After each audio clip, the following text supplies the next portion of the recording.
promises he'll make permanent if he's elected to another term. Instead of a Biden tax hike, I'll give you a Trump middle class, upper class, lower class, business class, big tax cut. You're going to have the biggest tax cut. On day one, we will throw out Bidenomics and we will reinstate MAGAnomics. Mr. Trump's running mate, J.D. Vance, proposes even more tax breaks in the form of a child tax credit he'd take up to $5,000 a year.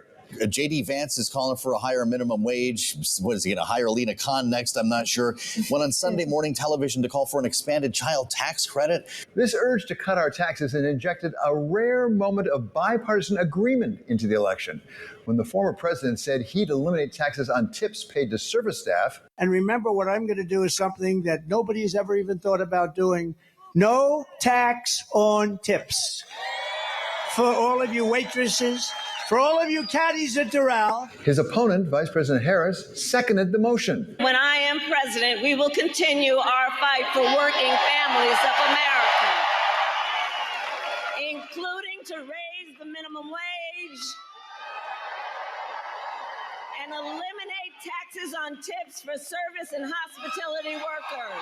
Leading Mr. Trump to cry foul because the Democrats have stolen his idea. But she truly is a radical. She's flip-flopping on everything to get elected. After she gets elected, it all goes right back to where it was. But let's get back to that justice part of paying our taxes, or at least making sure we're doing our part. It will come as no surprise that we have a deficit problem in the United States, one that puts at risk what our children will inherit from us. You can't leave your children a negative bequest unless you're doing it through the government. And that's what we're basically doing, is we're leaving our children a negative bequest by running up the debt. And as much as people like to talk about fixing the deficit through spending cuts alone, we're already on track to spend more on interest payments than we are for national defense. And regrettably, none of these guys are posing anything about it. Most experts tell us that we're going to need someone to pay more taxes someplace if we're to get our fiscal house in order. Which brings us to a possible example of Plato's just man. One of the richest men around, Warren Buffett, has long complained that, if anything, he pays too little in taxes. Right now, because of loopholes and shelters in the tax code, a quarter of all millionaires pay lower tax rates than millions of middle-class households. Right now, Warren Buffett pays a lower tax rate than his secretary. This week, we learned that Mr. Buffett has taken concrete action to help us out at least a bit with our national deficit. When he sold off a good portion of Berkshire Hathaway's stake in Apple, he ran up a tax bill of some $15 billion. Now, that may seem like a high price to pay for a shrewd investment, but as Doug Kahn, my baby tax professor back at Michigan, baby tax is what we call tax one as opposed to the much more difficult corporate tax course. As Doug taught us all those years ago, the good news about paying income taxes is that they're always less than the money you made. And in the case of Warren Buffett, he owes that $15 billion on a nice gain of $59 billion. And maybe it will relieve a bit of the tax burden on those less able to afford it. Mrs. Gilmore owes the IRS $270,000. We're going to have to sell the house to someone else. But she's an old lady. I mean, look at her. She's old. That does it for this episode of Wall Street Week. I'm David Weston. This is Bloomberg. See you next week.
I've seen firsthand how some fashion businesses make women feel. And I think there's one thing, being really vocal and being an Instagram activist and talking about something, there's a difference than putting your money where your mouth is and really trying to do something about the problem. And that's what I did with that business. It was about how do I take everything that I know and I've learned and actually do the opposite. And I think that as a young Black female entrepreneur, the only thing that I could do was what I know from my experience. And the honest truth is, I didn't set out to create a company that was like deeply rooted in the principles of inclusivity and diversity. I set out to make a company that was right for me and my friends. And I knew that if I had a problem, chances are somebody else does. And I think that's where so many businesses are, created, when you're solving a problem that's real for you and therefore real for the consumer.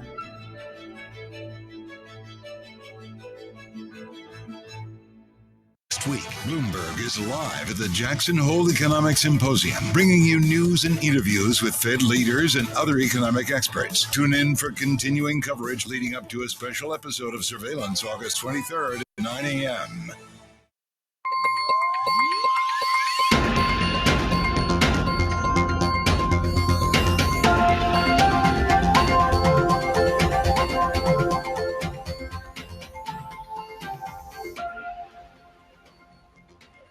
This is the Asia Trade. I'm Annabelle Rulers in Hong Kong. I'm Heidi Stradwatts in Sydney. The top stories this hour. Asian stocks are set for a weaker open to begin a week of big tech and EV earnings. Traders are looking ahead also to Jackson Hole for fresh clues on central bank thinking. Kamala Harris kicks off a battleground state bus tour on the way to the Democratic convention, while Donald Trump plans a blitz of rallies and a border visit. Plus, we get the outlook for the theme park and tourist sectors in Japan with the Katana CEO, Tsuyoshi Morioka. Well, Heidi, the next 7 days might not be all about the US, but it's mostly about the US really over the coming week. We've got the Democratic National Convention that's kicking off in Chicago on Monday. And then you can add to that, of course, all these central bankers that are going to be gathering in Jackson Hole. And really, we want to be hearing about that message that Jay Powell is going to be delivering, because investors are already betting on Fed rate cuts. Are we going to get that signal being sent to the markets, not only on the magnitude of those cuts, but also it comes down to the timing of them as well?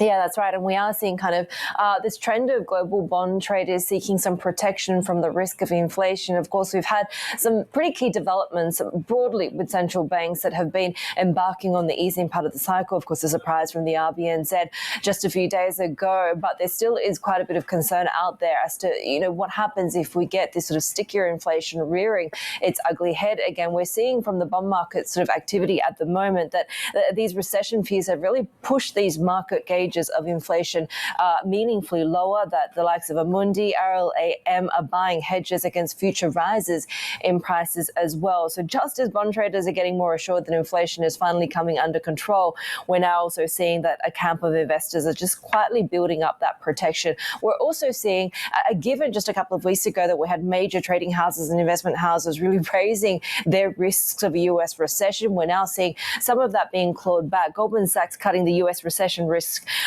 to 20% for the next year. That's down from 25% after retail sales numbers, the very robust jobs data as well, right? So this is sort of tantamount on the August jobs report set for release on September 6th, saying that if that comes in reasonably good, we will probably cut our recession probability back to 15%, where it stood for almost a year before that recession at the start of August. So a lot of back and forth, Bell, when it comes to these eco expectations for the US.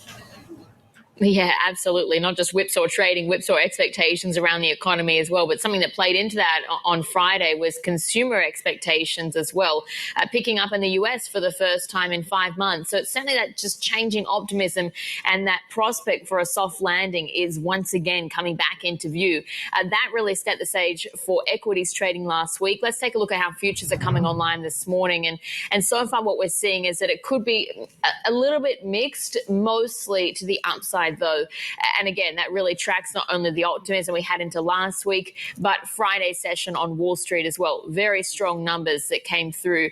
Of course, things can be tested, and you said about central bank decisions, that risk that inflation stays elevated. We still do have decisions that are due from the Bank of Korea, also in Thailand, Indonesia. But quick check on US futures as well, how those are looking so far in the session. And broadly, again, the picture here is equities continuing to point a little bit, Heidi, to the upside. Yeah, and of course, as you said, not all about the US, but a lot about the US this week, right? Fed Chair Jerome Powell set to host the central bank's annual conference in Jackson Hole this week. Investors are hoping for further confirmation that policymakers remain on track for rate cuts this year. Let's discuss all of this with Alicia Garcia-Herrera, who's a professor at Hong Kong University of Science and Technology and a Bruegel Research Fellow. Alicia, always a pleasure to have you with us. And, as we've been talking about, we're seeing so much back and forth when it comes to recession risk. It was just a couple of weeks ago that we had, the heightening of recession risk with the major market sell-off. And now some of those views are being pulled back again. At the same time, you do have parts of the bond market now worried about the risk of stickier inflation coming back and kind of upending these easing narratives that we see, right? How do you view, I guess, the state of where we're at the moment with these central banks?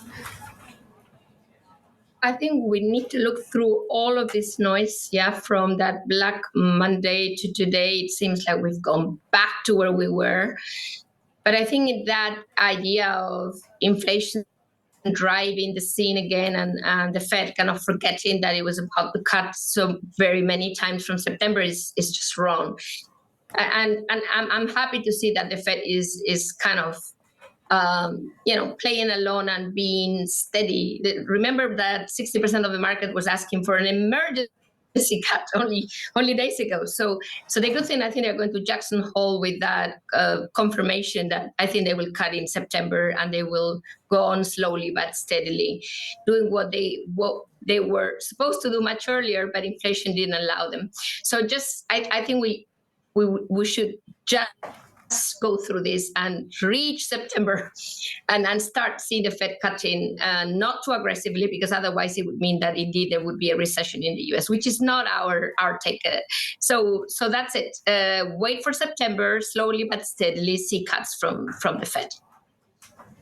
Slowly but steadily, then perhaps we actually do get this kind of materialization of a soft landing. I do wonder, depending on what happens in November, of course, we've got the Democratic National Convention this week, but do you worry about the fiscal side of what happens, regardless of if there's a change in government or not, in terms of what those policies might do for the growth and inflation outlook? Yes, surely.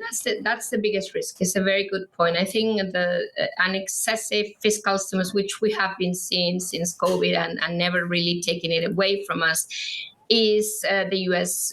Most important risk. But I think for different reasons. What Harris is going to do is probably to continue with this industrial policy, creating jobs for Americans. I think for Trump, it's more like he just doesn't care about the fiscal situation. So I think it's going to be much more aggressive. So there is a little bit of a difference, in my view, on the fiscal front. But in both cases, you're right. That's the most important risk for the U.S. economy, in my view. And so then how closely do you think that central bankers in Asia, I'm thinking about rate decisions in Korea, Thailand, Indonesia, there's still Japan, of course, we're hearing from UATA this week. How closely do they need to pay attention to those risks? Well, I think we saw a little bit of what's going to happen with the Philippines. I think central banks in Asia will cut, but I don't think either the BOT, the Bank of Thailand, or the Bank of Korea will dare cut right now, because there's a lot of uncertainty about how much and whether that September will happen for the Fed. I think they're not as desperate to cut in front of before the Fed. So for me, there will be cuts, but they will be later in the year for both central banks. But the Bank of Japan, it is much more tricky because they need to hike, supposedly. And we know what might happen if they start playing around with that hike.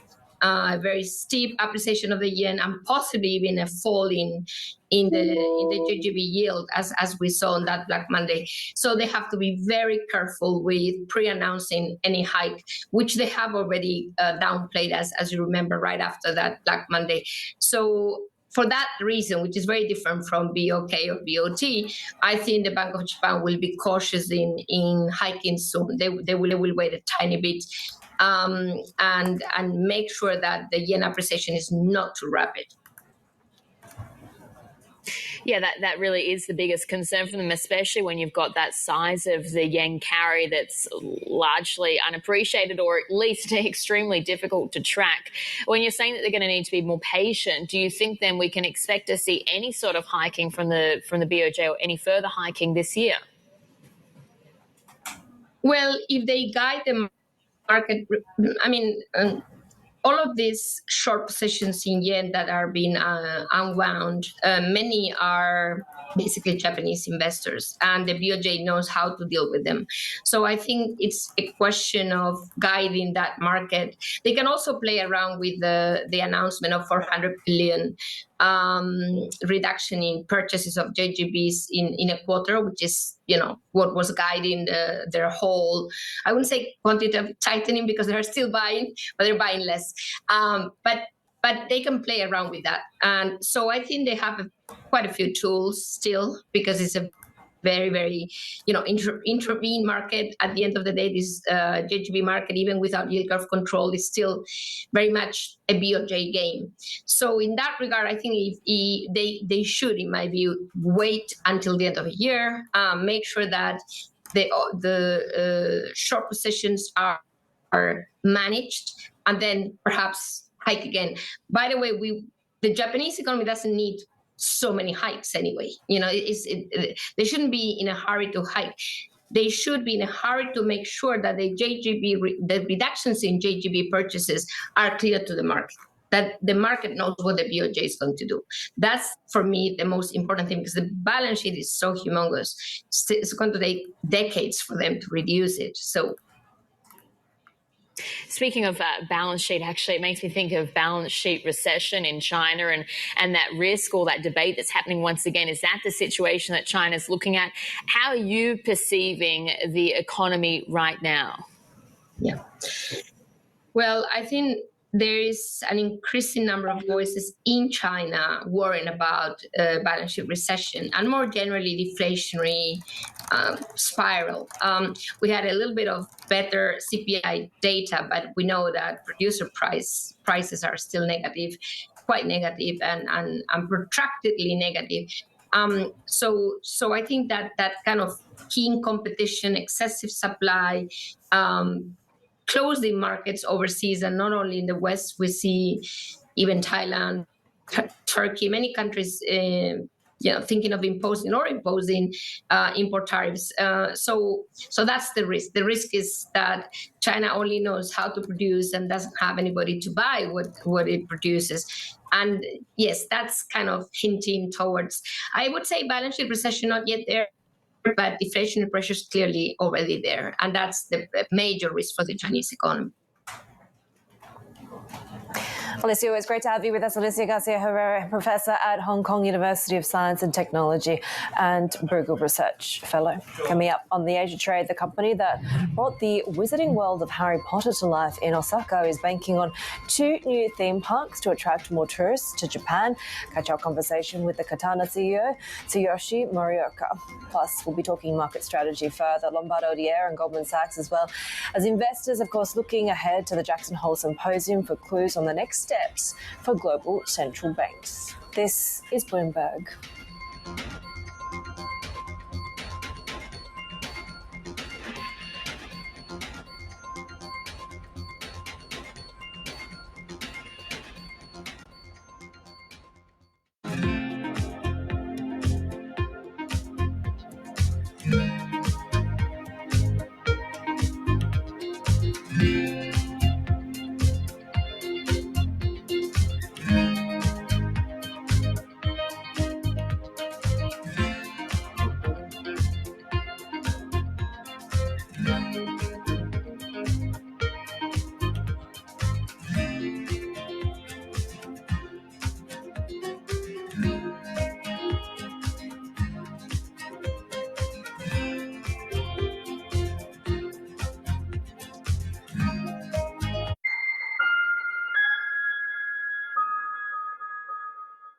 Bloomberg loves earnings. I know it's like your Super Bowl, right? I can't wait. It's like opening presents in the morning. All right, it will be exciting. Nobody covers earnings like Bloomberg. Bloomberg Surveillance covers the latest in global markets and the political events that influence your world. Join Jonathan Farrell, Lisa Abramowitz, and Anne-Marie Hordern only on Bloomberg. Context changes everything. The top names in business are on Bloomberg.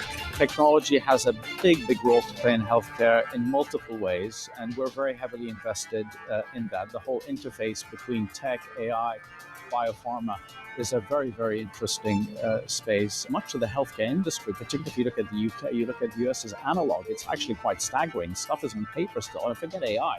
I need a basic technology adoption. Nobody covers business like Bloomberg. Good morning. This is Bloomberg Surveillance. Welcome back to the opening trade. This is Bloomberg Technology. This is the Asia trade. You're watching the close. Welcome to Balance of Power. This is Bloomberg.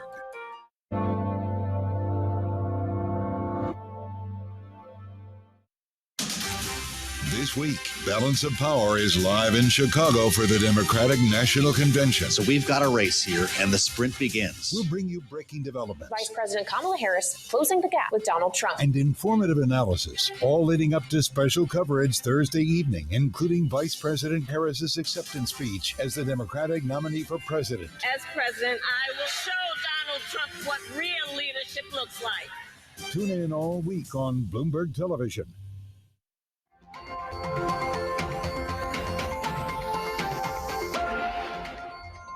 As president, I will be laser focused on creating opportunities for the middle class that advance their economic security, stability, and dignity. Together, we will build what I call an opportunity economy. That was the US Vice President Kamala Harris speaking at a campaign event in North Carolina, and Harris has now embarked on a bus tour through Pennsylvania ahead of this week's Democratic convention, urging supporters to fight in the critical battleground state. For more, let's bring in Bloomberg Political News Director Jody Schneider, who's in Chicago for us. Jody, thanks very much for joining us this evening. And I think sort of big picture question has been, could or would Harris be able to maintain her momentum? Surely this is the week that it doesn't start to wane, though. Yeah, you usually get a convention bump, as it's called, from, right after the convention. And she's had a few good weeks. It's not only, when you think about it, Heidi, she hasn't even been the nominee for a month yet. It was the 21st of July when President Biden announced he would not run for re-election. So it's been a remarkably short period and, full of a lot of enthusiasm. Democrats who really were, starting to think they were going to lose this because after that disastrous debate performance by the president in late June, now have reason to hope. This will be a week, though, where the vice president will have to define herself, will have to hone her message to voters who don't really maybe know her all that well. And she will do that in her speech Thursday night, but others will be doing that for her during this week. We'll hear from President Biden himself tomorrow night. He's coming in just for the speech. The First Lady will speak, then they leave. On night two, it is former President Obama, the Clintons. And then on night three, it is Tim Walz, her vice president. And then the main event, the vice president in her acceptance speech to the convention on Thursday evening. She's urged her supporters to fight and fight the good fight, right? And it comes at a time that we know from various reporting that certainly the former President Trump's campaign was quite blindsided by the decision to replace President Biden. Are they on a steadier footing now? What do we know about the sort of renewed energy in the Trump camp this week? Yeah, so the former president has publicly said that he thought he would be running against President Biden, and but has kind of in the last few days, this past week, really seemed to be running now against Vice President Harris. He will be counter-programming this week a great deal. That's not usually done as much in during your rivals convention, but he will be out there at rallies, press conferences, events in swing states, in Pennsylvania, in North Carolina. He's really going to be hitting the trail this week. And this really shows the importance of Pennsylvania. The vice president was there today with her vice presidential running mate and their spouses, really trying to deliver the message. Pennsylvania is a must win for her. On Trump, we've sort of seen his messaging shift a little bit, or actually quite substantially, but in the last, say, 2 weeks, it's really been very emotional, the attacks, very personal. He's completely gone off message. Do you think we're going to see a shift once again? Because it definitely seems like his advisors just want him to talk about the economy. Yeah, I mean, that is certainly with President Trump. Former President Trump, he decides what he wants to say. And clearly, part of this is he likes the rallies. He likes the fact that the base gets energized when he attacks. He's also all about, the medium, and he loves television. He loves the cameras. He really loves the rallies. So that's a lot of what we've seen. He did try to shift somewhat last week. You saw that press conference with all the grocery items where he was talking about inflation. That was supposed to be an economic policy speech. Partly it was. But I think we will be seeing perhaps more policy from him. But he just loves the rally. He's a showman. And I don't think that's going to change. Certainly not anytime soon. And we'll have to see if he does that in the debates as well. He says he's all excited to debate the vice president, and we will see that on September 10th. They will have their first debate, and that's certainly going to be very telling, both reintroducing him to the public with a new rival in Kamala Harris.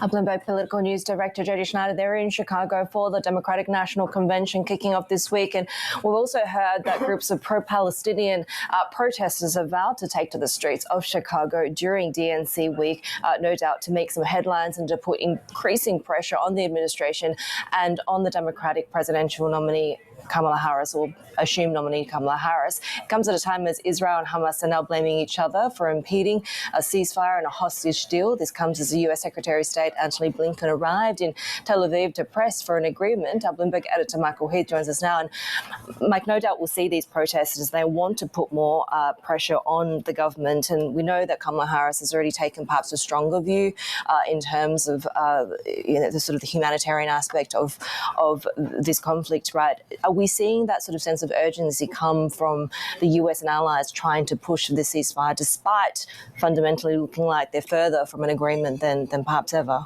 There's no doubt about that, Heidi. I mean, this is the politics around this are fascinating. And on the weekend, it had looked like there'd been a little bit more progress, but at the end of the day, they both seem to be sticking to their sides. Now, we have to remember in the background that the Biden administration had sort of said that if Netanyahu doesn't make, a real effort here, they're prepared to call him out, that he's responsible for this. Hamas is already trying to push that. But underlying it all, for Israel, this is political. Can Prime Minister Netanyahu take the risk of his government falling apart, the right wing resigning if he does this deal?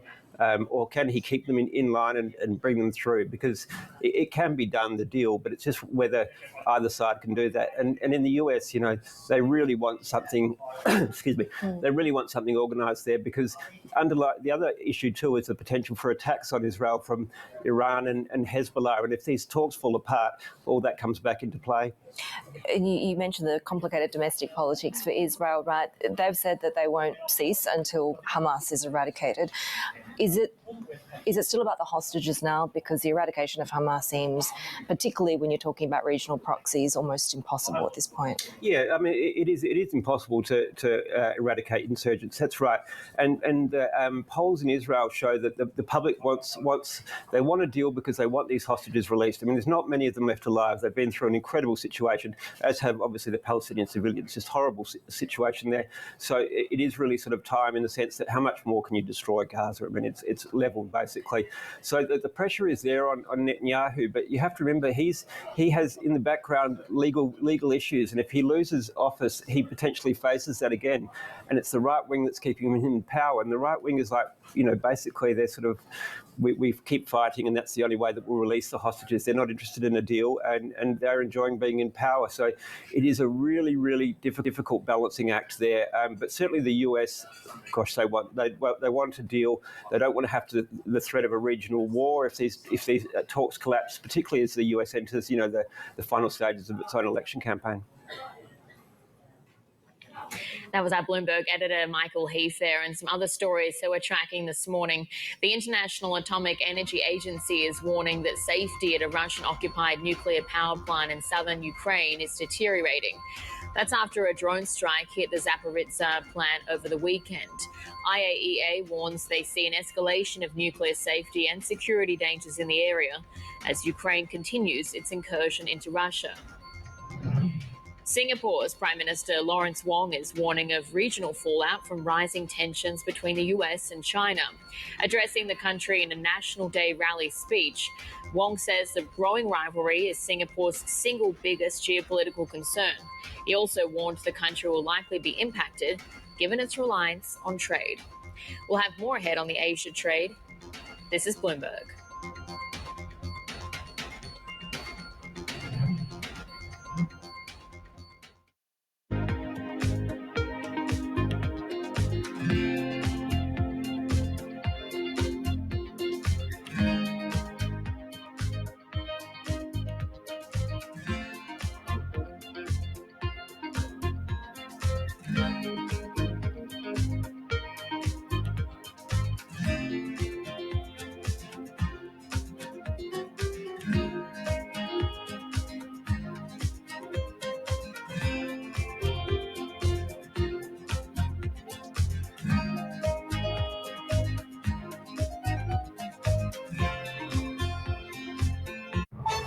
Names in global leadership are on Bloomberg.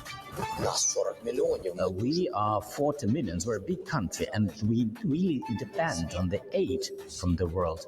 And we depend on the aid and the position and the stance of the US. So I would like to understand, what would it mean to finish war fast? If Trump knows how to end this war, he should tell us today. Because if there are risks to Ukraine's independence, if there are risks that we will lose the statehood, we want to be prepared for this. We want to understand whether in November we will have the powerful support of the US or we'll be all alone. Only our lives are at stake here, and nobody can just trade our lives. Nobody covers the top global leaders like Bloomberg Television and Radio. From the world of politics to the world of business, Joe Matthew and Kaylee Lines deliver news, insight, and analysis live 2 times a day every trading day. Balance of Power at 1 and 5 Eastern, only on Bloomberg.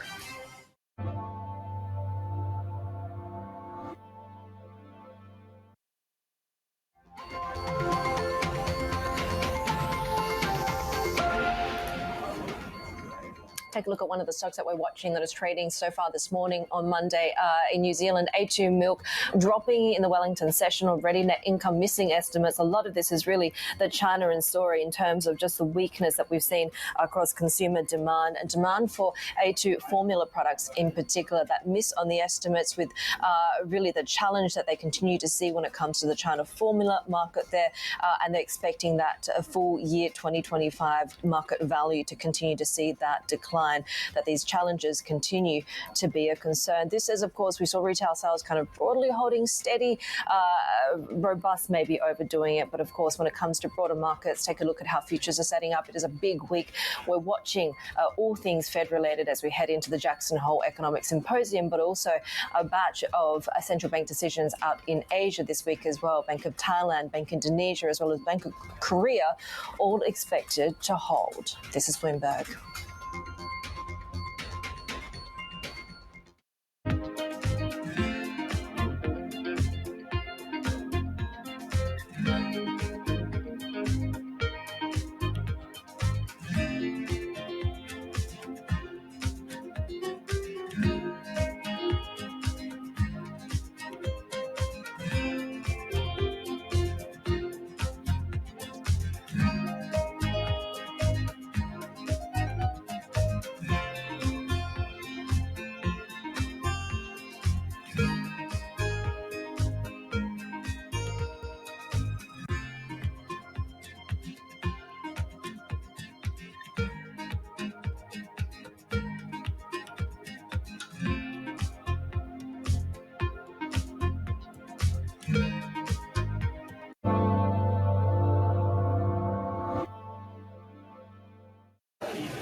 There is this real momentum from Wall Street. We are basically deep in the European earnings season. Take a look at how we're faring when it comes to Asian markets.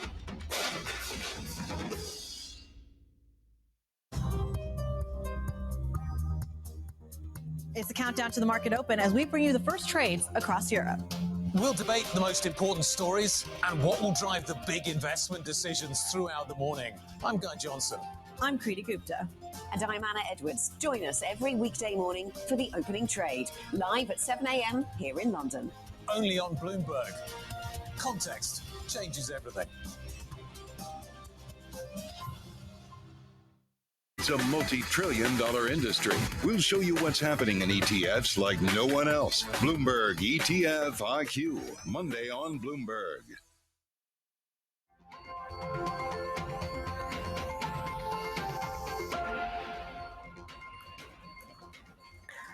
The latest from the corporate front, headlines that we're watching: Elon Musk's social media platform X is closing its operations in Brazil while keeping the service available there. The move marks an escalation in its fight with the Brazilian Supreme Court judge who's cracking down on fake news and hate speech. X says the judge threatened its legal representative with arrest for refusing to shut down certain accounts.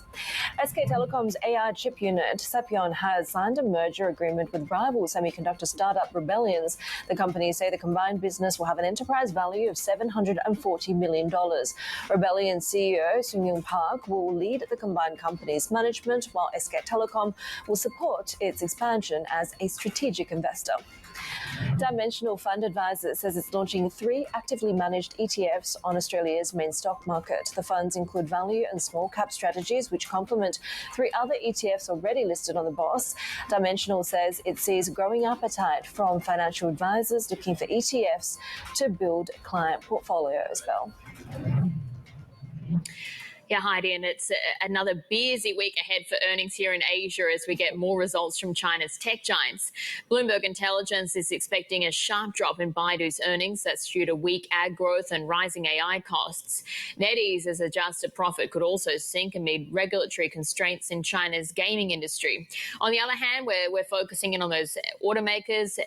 We've got Xpeng, Geely, for instance. They're expected to report higher sales. Focus as well on Xiaomi, that's recently entered the EV race as well, despite intense competition that these car makers are facing and the threat of tariff hikes from the EU. For more, let's get more with our earnings reporter, Reina Sasaki, joining us this morning. And Reina, tell us, what are you expecting exactly from these results? Yes, so Chinese EV makers, Geely, Xpeng, and the newcomers, Xiaomi, will be reporting this week ahead of the industry giants BYD, NIO, and Li Auto that are reporting next week. And Expand, which report on Tuesday, will likely show another net loss for its second quarter result. And the technology service revenue from Volkswagen remained the earning driver for the company.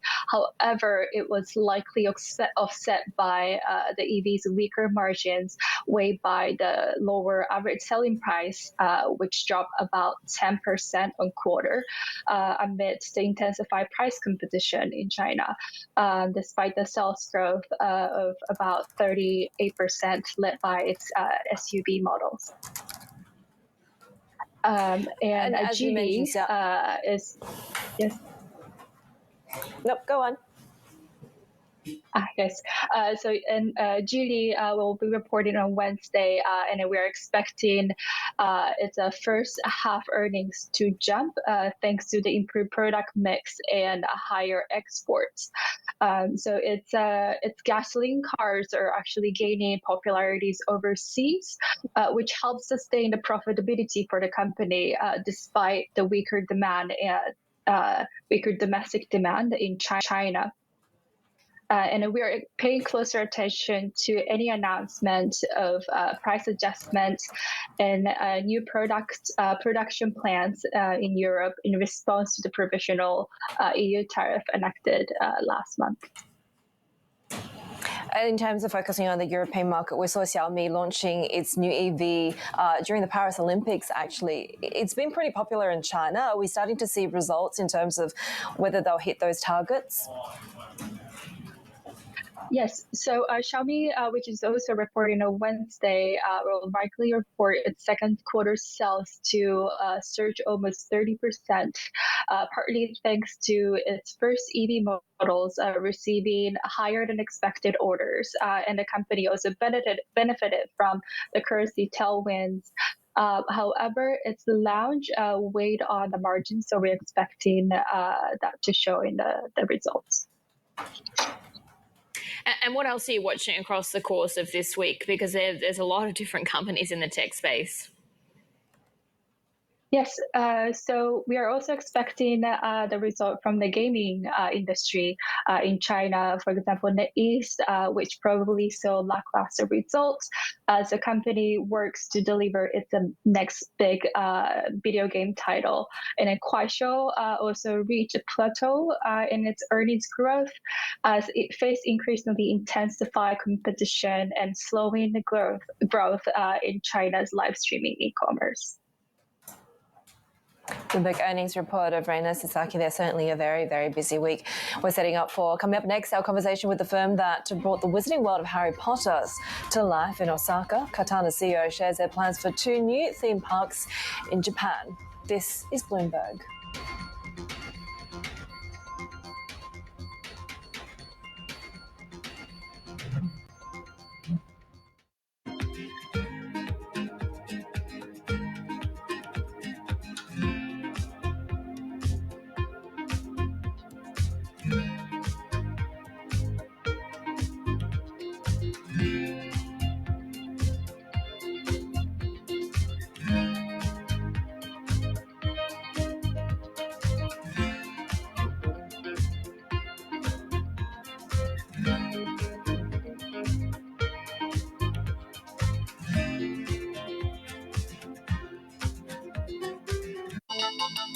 The countdown is on. Everything you need to get the edge at the end of the market day. Big tech earnings kick off later this afternoon. Gilead is coming out right now. We have Take-Two numbers. Back to the markets, right? Our bread and butter. NVIDIA is one of the best stories in the tech space. That actually matters a whole lot more. It might shock some of your viewers. You're watching The Close. Get ahead of tomorrow's trading with The Close. Weekdays on Bloomberg. Context changes everything. Bloomberg covers the world with unmatched reach and resources. From more than 120 countries, the moment news breaks, 24 hours a day. Bloomberg, context changes everything. U.S. jobs numbers are released. Bloomberg has the report under surveillance with crucial data and expert analysis at terminal speed. Nobody covers jobs day like Bloomberg.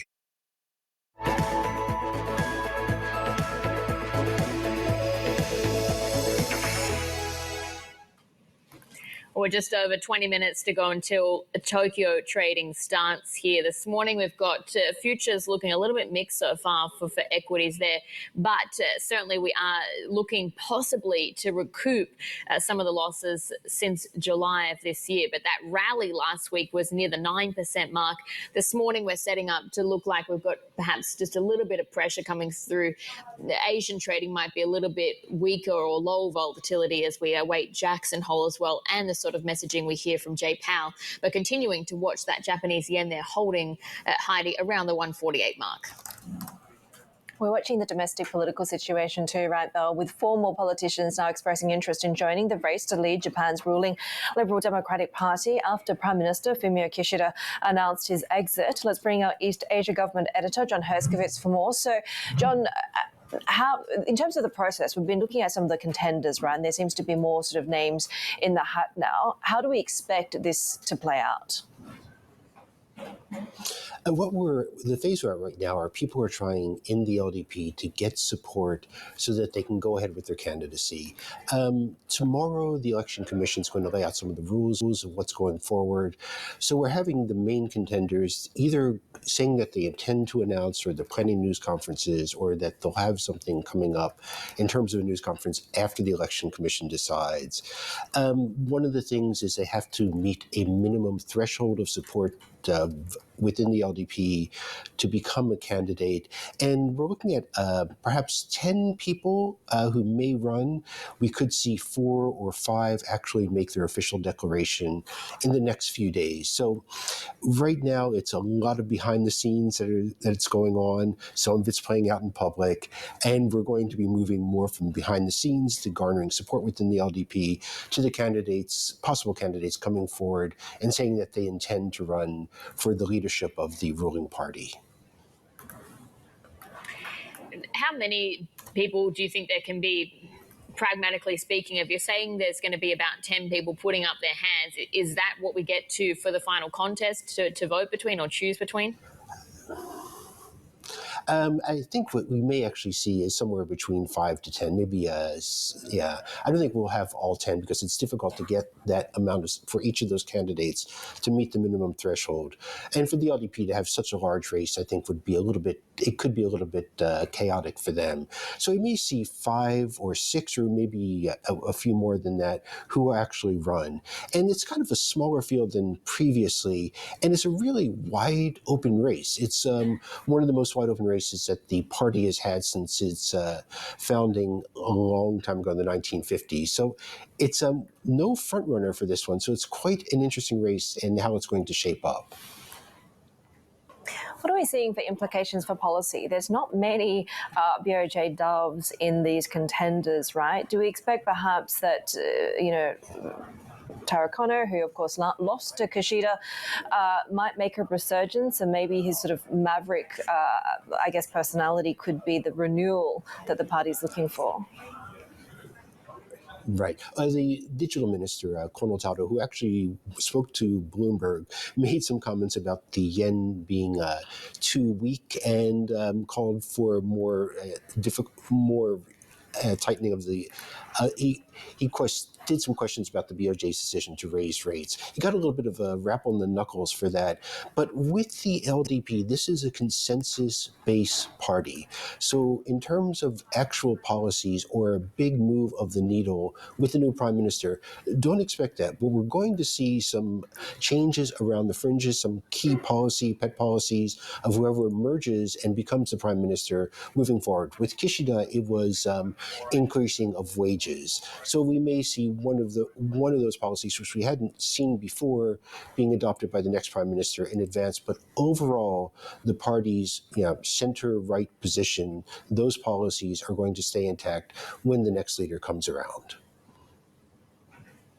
That was our East Asia government editor, John Herskovits, there. And let's shift now from the political realm to the entertainment one instead, because the company that brought the wizarding world of Harry Potter to life at Universal Studios Japan is banking on 2 new theme parks to attract more overseas visitors amid fluctuations in the yen.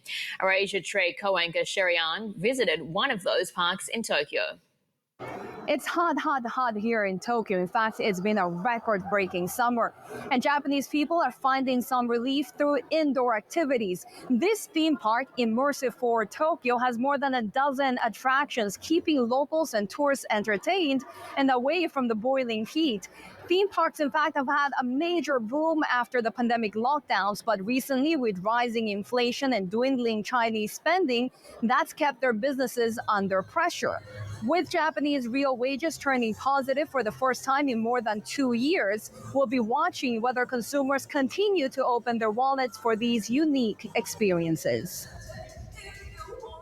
Well, Sherry sat down with the man behind Immersive Fort Tokyo, Tsuyoshi Murioka of Japanese marketing firm Katana, and they talked about these latest parks, the outlook for Japan's entertainment sector, and the impact of inflation and currency fluctuations on consumer spending in Japan. Live entertainment itself, especially theme park business, is representing most of the live entertainment business. It's growing. In the past 10 years, except for COVID-19 period, we are every year, in average, 8% growing. So people may say, that Japan population stagnant and consumption stagnant, the cheap yen, maybe consumption gonna be declining or plunging, Overall, maybe slightly consumption is declining, but entertainment is growing. That's a fact. And especially theme park business is growing very rapidly, and mainly driven by the Universal Studios Japan, growing from 2010, 11. They are growing. Which, of course, you helped turn around that business. But you mentioned the cheap yen, which is, of course, why it's really attracting foreign visitors, right? But at the same time, I realized this theme park is mostly in Japanese. So how are you trying to capture that market? Foreign visitors, maybe we are riding on the two waves. One, of course, cheap yen, but they are coming more. But more like that in Japan as a brand, I think you may know the Davos Forum. Japan is always rated, the number one or one of the top of most attractive, tourism value we have as a tourism asset. We are very much strong. So lots of people want to visit Japan. That's one thing. So they are growing. And so in order to capture those waves, we as a marketer, we really would like to strike the moment that they want to make a decision. When they are considering visiting Japan or other countries, or then visit Japan, where to visit. That's basically 4 to 6 months in advance to their visit. So the period we are reaching to them when they are staying in a domestic country, we really want to touch and reach lots of digitals, communications. I think one of the most appealing things, in fact, is the fact that this is indoors at a time when we're experiencing one of the most record-breaking summer heat. Is that helping your business? Yes, I would say yes, because unexpectedly, especially this summer, it's more than heat. It's crazy, right? And those consumers feel risk to go outside. But air conditioned, whole day, very comfortable. That's compared to those outside big facilities. They're always concerned. Oh, is that okay? Too much heat? Oh, Immersive Fort Tokyo is indoor. It's advantageous for us, yes. Junglia, though, it's going to be outdoors. It has lots of jungle experiences opening in Okinawa next year. The location seems to be pretty strategic. How much demand do you expect from Chinese travelers, Southeast Asian travelers, and just domestic tourists? For the year one, the awareness of the park newly developed, taking a little bit more time, right? So I think year one will be majority comes from domestic tourists. That's our expectation. And but year two, year three, year four, beyond, those awareness is more penetrating to the outside of Japan, and the tourism will be choosing our park as a destination. So year one, I think it probably less than 10% or maybe 20%, inbound portion might be reality. But year three, year four gradually increasing, and 4, 5, 10 years later, after the grand opening, probably half will be coming from outside of Japan. That's our prediction. Is that also part of factoring in the prediction that the Chinese economy will get better in a few years? Not necessarily. I'm not an optimistic person. Even having the, some pessimistic assumption of the Chinese economy, because we cannot control, right? We always market has to plan for the conservatives. So we assume probably the kind of recession gonna be. But still, there are lots of people from Thailand and especially Taiwan and Singapore, Vietnam, lots of Korea, lots of countries watching Japan as a destination, and Okinawa too. Mostly because of a cheap yen as well. Do you have a yen assumption for the next few years? Yeah, our yen assumption is built on when yen were 135 yen. Okay. So still conservative. Yeah, and we have two more scenarios. If the yen becomes more than 110, stronger yen. Now the cheaper yen is 160 scenario. That was our, maybe not. Maybe it's impossible 160. But yesterday 160, right? Oh. Right. So, but for example, that's good for us. 164. If we talk about Jangria itself, cheaper yen helps. But those are, who knows, right? So we think regardless yen price, but in the range, I think 50% should be inbound people should be contributing to the total annual attendance. That will be our scenario. In order to achieve that, we should be creating the value of the consumer in terms of experience and communicating what the value throughout lots of direct to consumers method. Do external investors look at Janglia and say, we want to put more money as the yen gets weaker and become a little bit more cautious with the yen strength? Good question. I think it's more, but our stakeholders quite sharing the same vision. This Janglia, they are strategic stakeholders thinking more like a longer term. So if they are not so much strolling because of the yen, I hope so.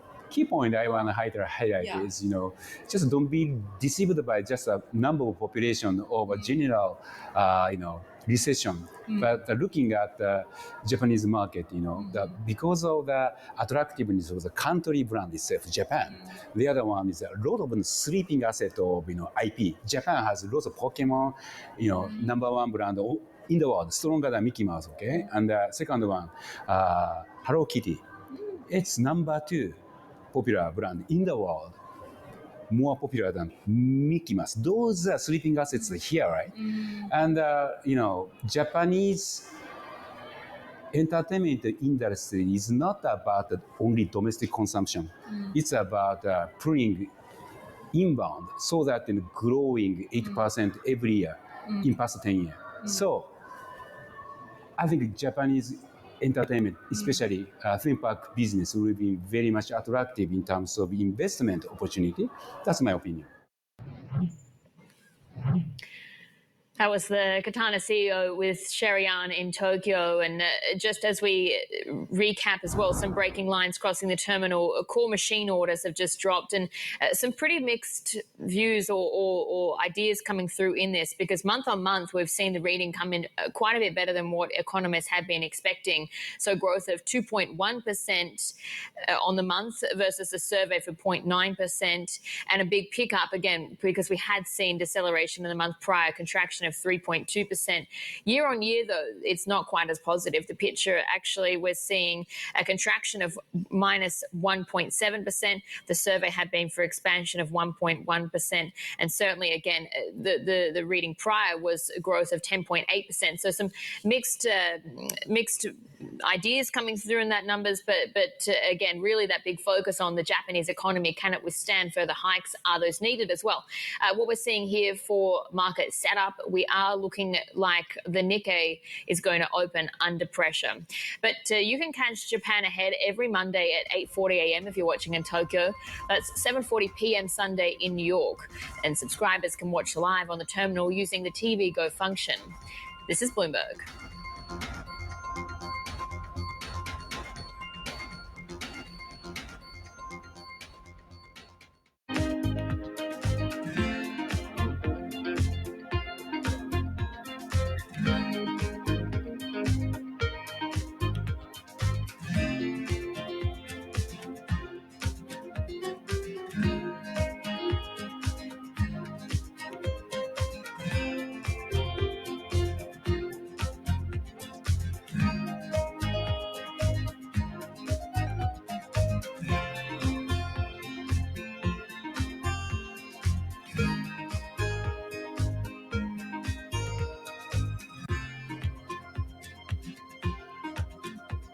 Lots happening on Wall Street. I couldn't have been more wrong. It's going to stay volatile for a while longer. It's a bifurcated market. Need to catch up? This is Bloomberg Wall Street Week. I'm David Weston. We've got the information and insight. Year over year, you could start to see some cracks. It might be overhyped short term, but it's underhyped long term. From businesses most influential and instrumental. A lot of the doom and gloom has been somewhat overblown. If you're not living near the edge, you're taking up too much space. Bloomberg Wall Street Week, live Friday with replays all weekend on Bloomberg Television and Radio.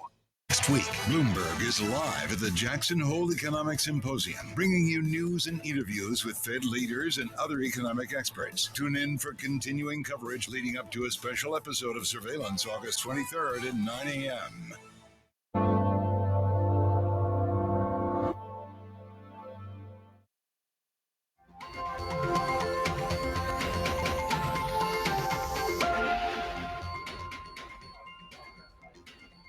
Or about 6 minutes away from the start of trade in Tokyo, Seoul and Sydney. And so far, the outlook is a little bit mixed so far, but some of the stocks or sectors we're going to be watching in particular, well, there's banking, of course, in Australia. Westpac's profit edged higher as pressure on margins ease, and mortgage lending grows faster than the wider industry. So that's one to watch there. BlueScope as well in the commodities space, reporting underlying profit for the full year that missed the average analyst estimate. Meanwhile, Suncorp forecasts an underlying insurance trading ratio for the full year at the high end of 10 to 12%. And of course, watching moves in BHP after workers accepted the company's latest wage proposal, putting an end to the strike, Heidi. Take a look about how we're setting up. We're just getting into, of course, 5 minutes away from the start of major markets opening around Asia, including Australia, and that staggered start. We are expecting a little bit of softness as we head into the start of trading today. Some of those stocks to watch, of course, we're seeing that downward trading in A2 in the New Zealand session. We're also, of course, watching in terms of the thick of earnings season still dominating the narrative, looking at reaction from the likes of Westpac and Suncorp. As Bill mentioned a little bit earlier, we are expecting sort of an early loss of maybe about 0.1%. We are watching Nikkei futures down by just about 1%. And of course, very, very strong end to the week for Japan, just really recouping most of those losses that we've seen since the mega sell-off of that Monday. But generally a pretty cautious feel as we head into the trading week. Of course, it is Jackson Hole as well as a number of Asian central bank decisions this week as well. Yeah, we've got the Bank of Korea, Indonesia, Thailand on tap. We've got an LPR decision from China. So there's a lot for investors to be watching. But really the direction for FX over the coming days does depend on the messaging that we get from Jay Powell at Jackson Hole. Do we get any further sense on the magnitude of the cut in September that's fully priced in at least 25 basis points right now? Could we see perhaps even more hikes also signaled by the Fed chair? But the market opens next, as we said, Sydney, Seoul and Tokyo about to come online. We're back with that action. This is Bloomberg.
Why should I want to invest in the pharmaceutical industry? Is it going to continue to grow as it did last year?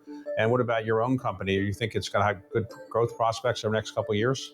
I think the reason to invest in the sector is the science. I mean, when you look again, if I go back into the history, for most of the last century, we were only giving people pills and small molecule drugs. Then we discovered that we had this whole world of biologics and we could treat diseases with biologicals. More recently, we've discovered that we can reprogram your cells. We can edit the genome. We can use these RNA therapeutics to completely transform areas of medicine.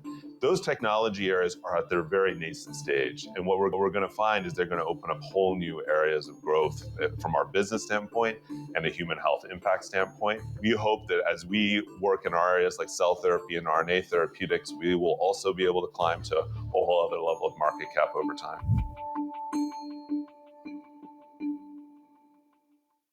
Earnings season is here. You're seeing back-to-back billion-dollar-plus quarters. The forward indicators were so positive. Bloomberg is first to break the numbers. Texas Instruments out, folks. Goldman Sachs. Taking a look at Mattel. There is something for everybody. With the smartest insights. People are whitewashing AI. Wallets are under pressure. We are committed to EVs. They're going to happen. Earnings season in full swing. We will have full and instant analysis. Continuing coverage on Bloomberg.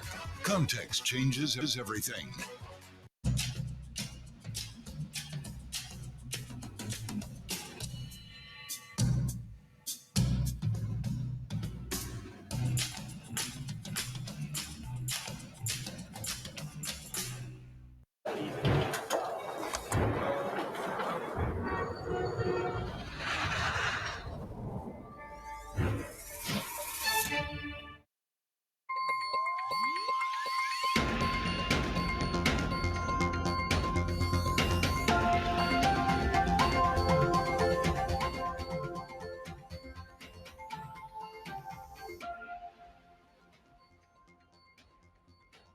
This is the Asia trade, and we're counting down to Asia's major market opens. And Heidi, there's really a lot for investors to be thinking about this week. You've got big earnings on tap from China in particular.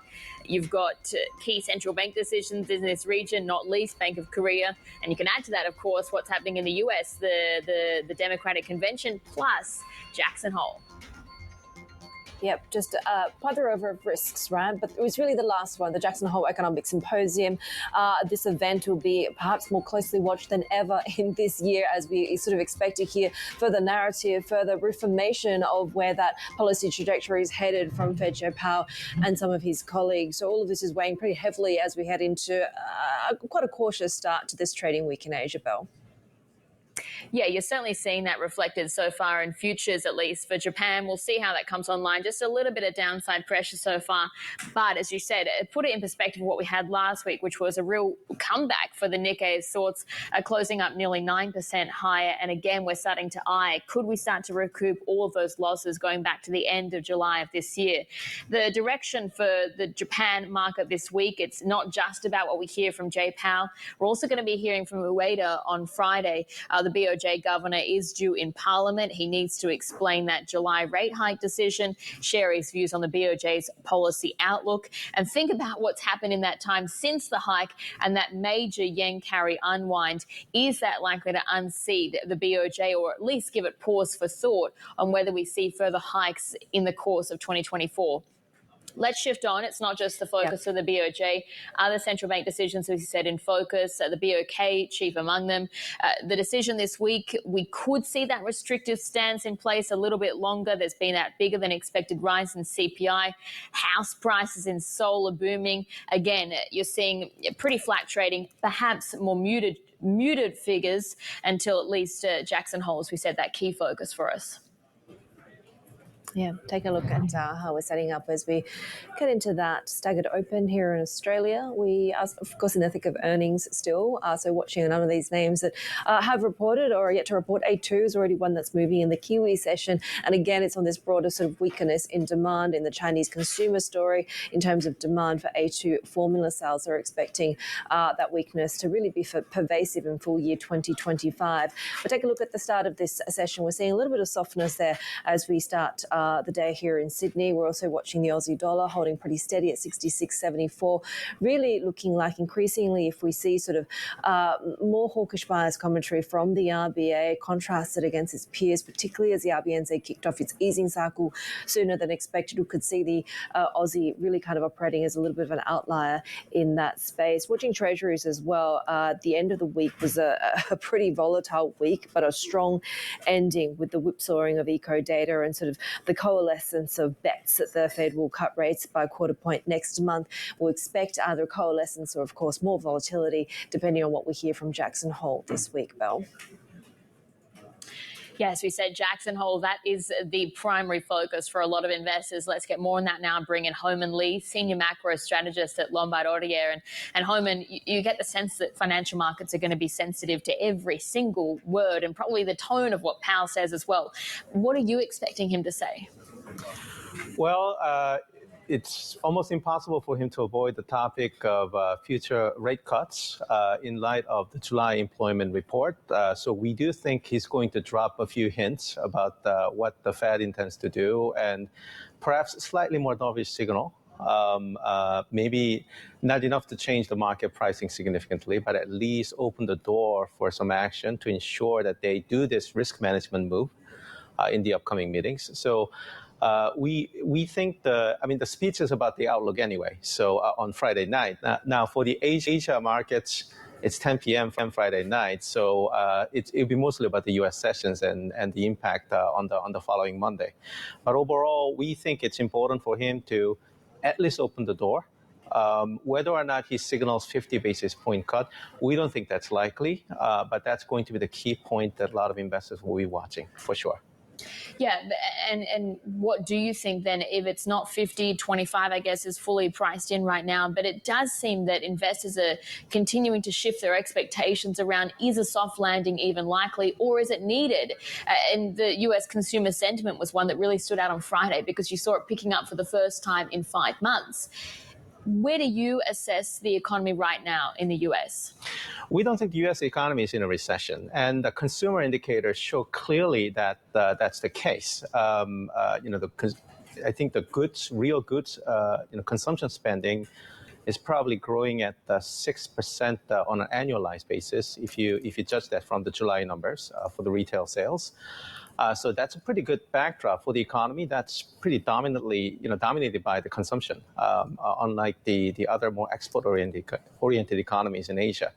So with that kind of backdrop, even if you have a bit of softness in the industrial sector, we saw that in the industrial production number, for instance, and the FAD surveys recently, we think there are good enough elements in the consumption side for us to conclude that the U.S. economy is still generating positive growth, perhaps around 2% in the third quarter. And that's also the reason why we don't think, especially in conjunction with in light of the initial jobless claims numbers that have trended down a bit in past few weeks, the next employment report for August might not be as shocking as the July one. And that might be good enough for the Fed to actually simply consider 25 basis point cut in the September FOMC. We've seen Japanese equity stage a pretty impressive recovery, and the narrative seems to be that there's still further gains given the sort of economic revival story that perhaps is just starting. You're neutral on Japan, but more constructive on South Korea, though. Can you explain sort of where that preference, how that preference comes to be? I guess it really comes down to the policy view here. If you look at Japan, the underlying growth is improving quite significantly after the first quarter setback. And with the inflation still above target and wage growth still accelerating, we think there's a scope for the Bank of Japan to actually tighten policy one more time before the end of the year in December, which is a nice enough timing for the Bank of Japan to consider the impact of the U.S. Fed easing that's likely to start in September, as well as the U.S. election and potential guidance from Rengo regarding 2025 Shunto. So if that's the case, policy is still a bit tight, tighter in Japan's own context going forward. But for South Korea, we think the Bank of Korea will actually start cutting rates, taking cue from the Federal Reserve in the remaining months of the year. Might not be this month immediately, but at some point in third quarter and early fourth quarter. And that's going to provide a bit of support for the local market going forward. And it's a market that's quite cheap compared to the other peers in the region and at the global level. So that's the reason why currently we're still a little more positive on South Korea compared to Japan. The yen is back. The carry trade, not just the yen carry trade, all carry trade seems to be back now. These markets are very short memories, right? Do you think that we should be holding space for more bouts of volatility to come? So as far as the technicalities around carry trade is concerned, especially for the yen, we think the carry trades, the short positions in yen have been more or less wiped out in early August. So it's more about whether or not the hedge funds and speculative money go for outright long on the yen, and that's more about the fundamentals. So for the carry trade, in the very near term, currency is two-horse carriage, so to speak. So it's not just about Japan's story, but also the U.S. story. And if you assume that there's no recession in the U.S., then there is a bit of scope for recalibration on the U.S. rate expectation, and that's going to put a bit of counterbalance against the BOJ tightening story for the dollar yen. So in the near term, we think there will be a bit of a range-bound environment. But in the medium term, you still deal with a very cheap currency and the narrowing interest rate differential versus the US. So we do think it makes sense for the yen to appreciate a bit against the dollar in 12 to 18 months. What else we're, of course, focused on this week is the action in Chicago with the Democratic convention that's taking place. A few weeks ago, we were talking to a lot of different traders about the Trump trade. What's the Harris trade for Asia, and do you see it as being something that's positive, negative, or neutral? Well, the Harris trade means basically for Asian currencies and assets, it's a positive backdrop because you're not going to get those disruptive tariffs from the U.S. government, for instance. And because China potentially had to consider reacting to that event in 2025, if you can get rid of that risk, and certainly supportive for not only China, for the Asia currencies. So we certainly think that long on Asian currencies would be definitely part of the Harris trade.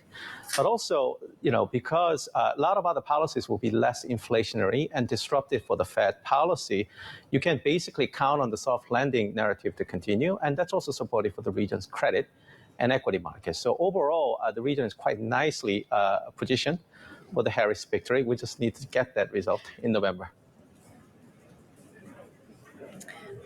I mean, how do you view China at the moment? And do you look for any exposure? Do you really hedge against exposure to this sort of still very nascent recovery story? So we are still comfortable to remain neutral on China. It is true that you could potentially get additional targeted fiscal and monetary easing before the end of the year because second quarter was pretty bad, and people were expecting that there will be a bit of rebound in the economy at the start of third quarter, but the pace of the recovery has been very disappointing, particularly because the real estate sector remains under significant pressure. So it's actually important for the policymakers to keep providing support, and we're watching the end of the month National People's Congress Standing Committee meeting quite closely because that's the body in charge of the official budget matters. But overall, the underlying momentum remains pretty weak. This has a lot to do with the policy framework that focuses on the supply side and also prioritizing renminbi stability over effective countercyclical policy. So in that regard, we are hopeful that the leadership delivers on the stimulus front, but the overall picture remains quite mixed, and that's the reason why we're still basically neutral on the economy and the markets.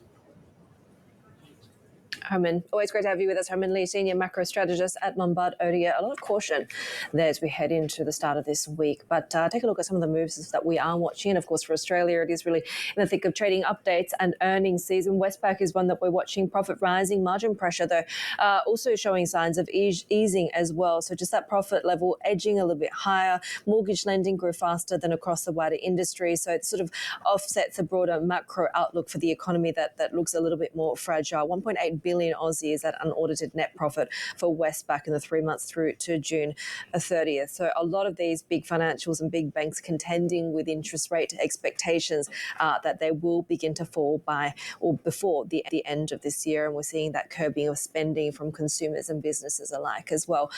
BlueScope Steel is one of the laggards. The first half underlying EBIT coming at between 350 to 420 million Aussie there, and underlying sales there of the same. same, but clearly there's some concern about sort of broader softness in the domestic construction and building sector, housing approvals seeing a contraction, some of the backlog from earlier periods also working through as well. It'll be very interesting to see how this stock performs when it comes to the US election, because this is one of the big movers with the Trump presidency in that early part of the Trump trade. Suncorp is another one that we're watching at the moment, with fully underlying ITR at the high end of 10 to 12% there. So we did see sort of some of the premium sides of the insurance business seeing some good unit growth and price increases as well. Finally, BHP off by just about 0.2%. We're still sort of watching how this plays out, but BHP and these union leaders in Chile have reached a preliminary wage agreement as of Friday. So we're watching to see how that resumption of normal production at Escondida, the world's biggest copper mine, is going to play out, but prices have been falling.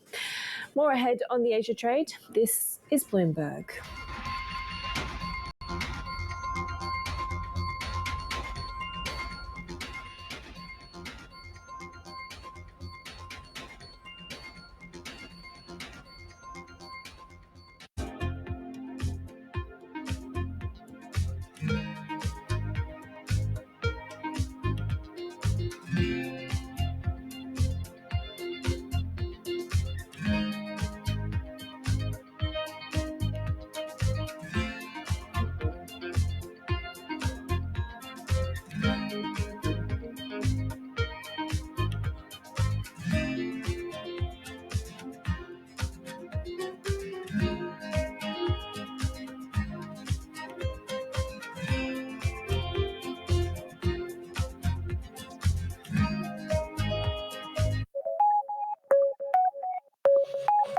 AI, how it has penetrated pretty much all sectors, including music. AI can write music, compose music. How do you see AI changing the landscape in fashion?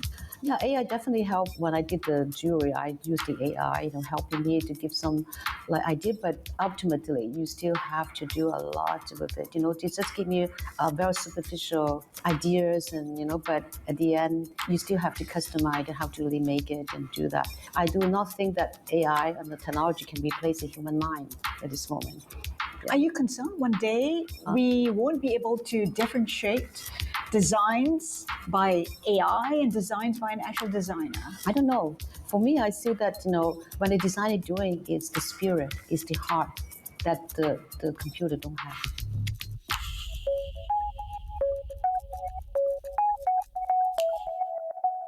Jumpstart your trading day with 2 hours of single stock stories that are driving the opening bell action. We'll take you to Wall Street, Main Street, the C-suite, and beyond. Bloomberg Open Interest, weekdays at 9 a.m. Eastern, only on Bloomberg Television.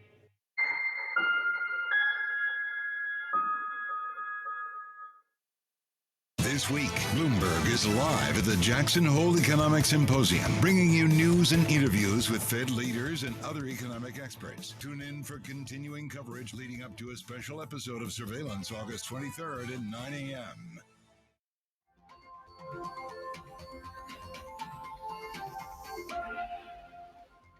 As president, I will be laser focused on creating opportunities for the middle class that advance their economic security, stability, and dignity.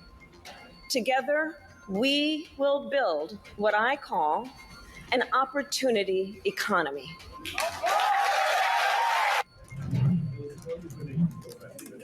US Vice President Kamala Harris is speaking at a campaign event in North Carolina and, of course, embarking now on a bus tour through Pennsylvania ahead of this week's Democratic National Convention, urging supporters to fight in the critical battleground state. Let's bring in Bloomberg Political News Director Jody Schneider in Chicago. This is a big week, and, of course, we've talked about the post-convention bump that the nominees tend to have. What's at stake here for Kamala Harris in terms of being able to sustain the momentum that has virtually gotten her neck and neck when it comes to recent polls with Donald Trump? Yeah, it is a huge week for her, Heidi. She basically has to really continue that momentum that she's really had. It's only been a month since the President Biden decided to leave the race, announced he was leaving the race, and she has begun to define herself. It's been a very good month. They've had a lot of fundraising. She's had a lot of momentum behind her, but now it's time that she has to kind of identify herself more, talk more on policy, really step out and say what she would do as president. It's a lot of energy here in Chicago. There's worries about protests, but there is still a whole sense, almost a sense of relief that there's an enthusiasm now that there really wasn't with the worries after that performance in the debate by Joe Biden in late June. So it's a new day, but how long it will last is a real question. Candidates always get a post-convention bounce, so we expect that coming out of this convention if it goes well. But the real question is after that, when people start looking at her and her policies, how will she continue to do both in terms of fundraising and that momentum? Yeah.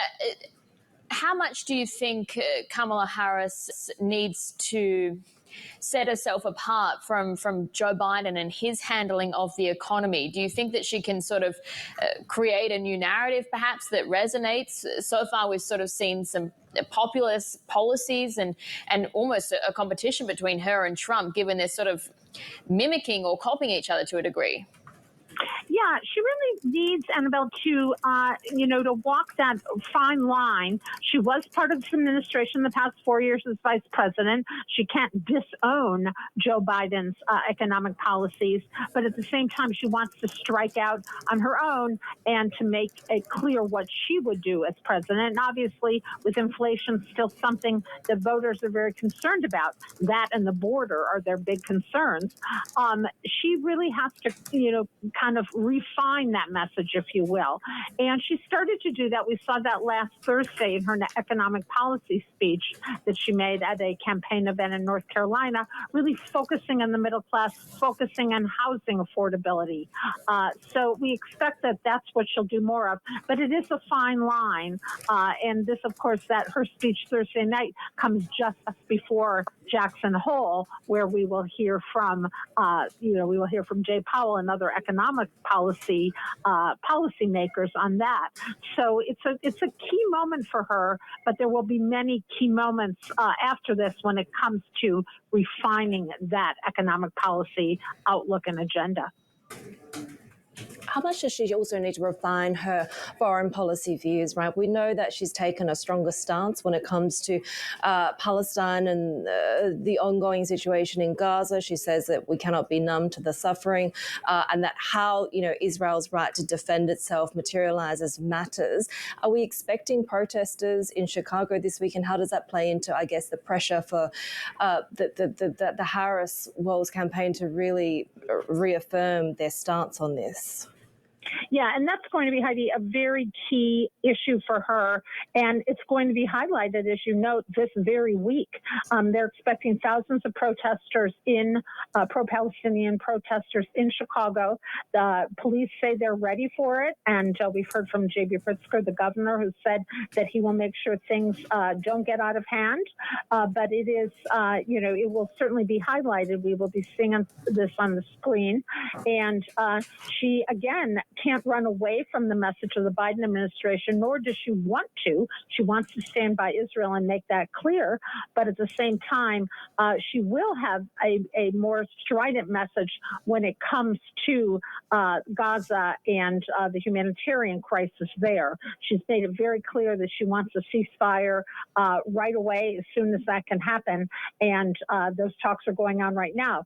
So this is going to be this week. A lot could happen on this front, including right here in Chicago.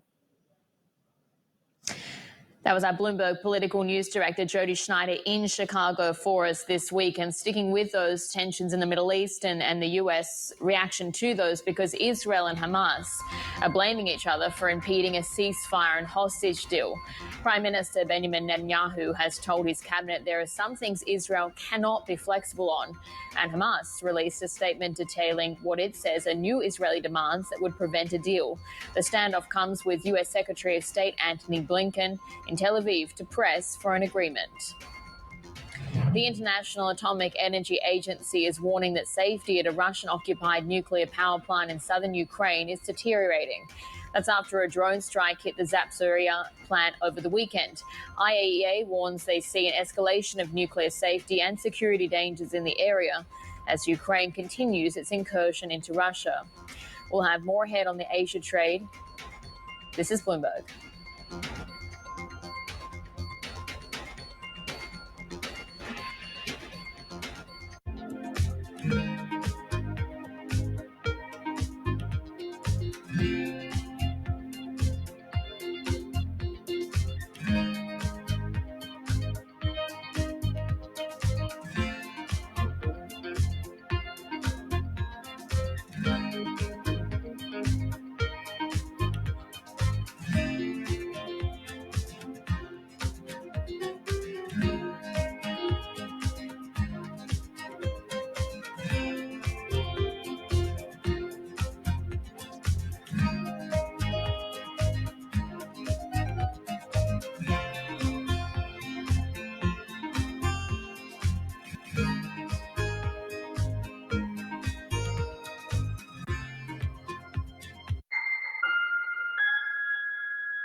Bloomberg Surveillance covers the latest in global markets and the political events that influence your world. Join Jonathan Farrell, Lisa Abramowitz, and Anne-Marie Hordern only on Bloomberg. Context changes everything. Next week, Balance of Power is live in Chicago for the Democratic National Convention. So we've got a race here, and the sprint begins. We'll bring you breaking developments. Vice President Kamala Harris closing the gap with Donald Trump. And informative analysis, all leading up to special coverage Thursday evening, including Vice President Harris's acceptance speech as the Democratic nominee for president. As president, I will show Donald Trump what real leadership looks like. Tune in all next week on Bloomberg Television. Get your fixed income fix. Watch Bloomberg Real Yield every Friday right here on Bloomberg. Context changes everything.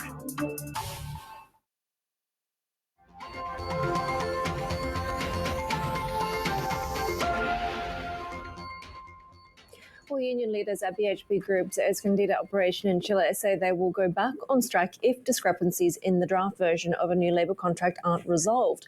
For more, let's bring in Bloomberg's Paul Allen, and perhaps that's why we're seeing a little bit of uncertainty in the share price here rather than outright relief that this preliminary agreement was agreed upon on Friday. There's some distrust here. Yeah, we don't know what the discrepancies are. What we do know is the deadline for getting them resolved was 25 minutes ago. So development's imminent, one might say. So we'll wait and see. Typically, strikes at the Escondida mine aren't particularly long-lasting, but there are exceptions. Back in 2017, we had a strike that lasted for 44 days, and that ended up costing BHP $740 million. It contributed to a 1% decline in Chile's GDP. So it really illustrates the scale of the Escondida mine. It is the world's largest copper mine. It accounts for more than 5% of global supply, and global demand for copper is, of course, growing as well. So the union's got some leverage here, and they're obviously not afraid to wield it. We talked about, the discrepancies that we're talking about. We're not quite sure about what benefits might be still in question here, but what had they, technically agreed to? Yeah, what we do know, according to people familiar with the matter, is there's a $32,000 signing on bonus, a $2,000 soft loan. There are also agreements made around retirement benefits, health benefits, better education opportunities for employees and their children as well.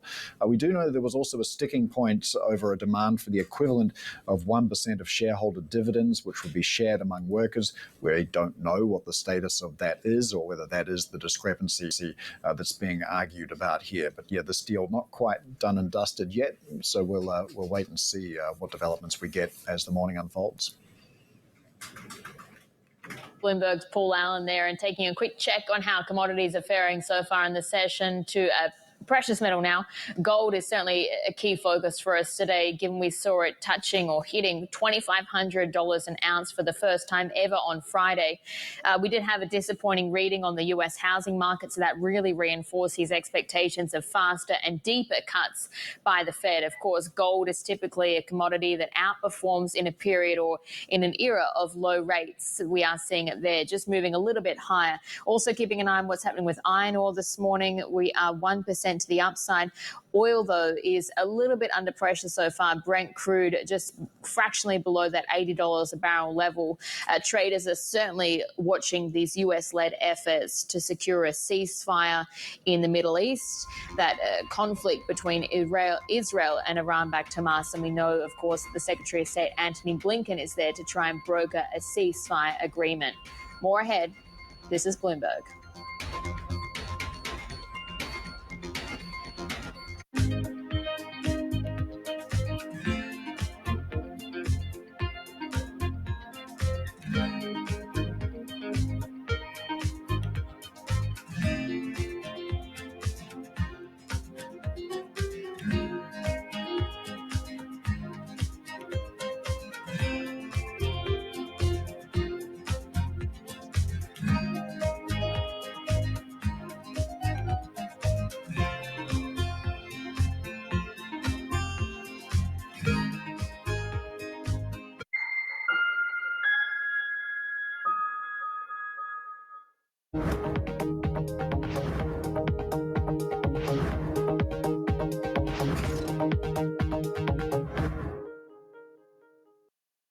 Good morning. This is Bloomberg Surveillance. Welcome back to the opening trade.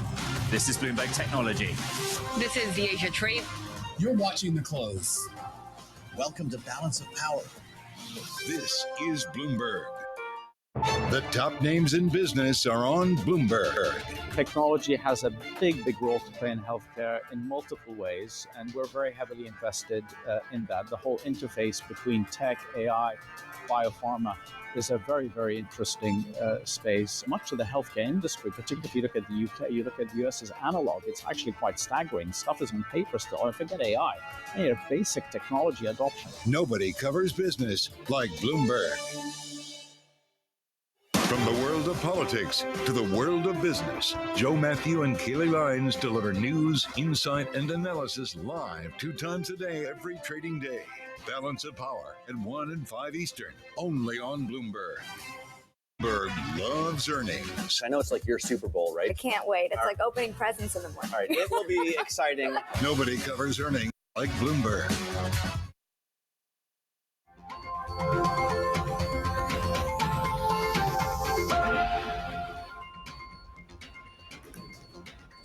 Taking a look at how markets are faring this morning, and it is pretty much flat as a tack so far.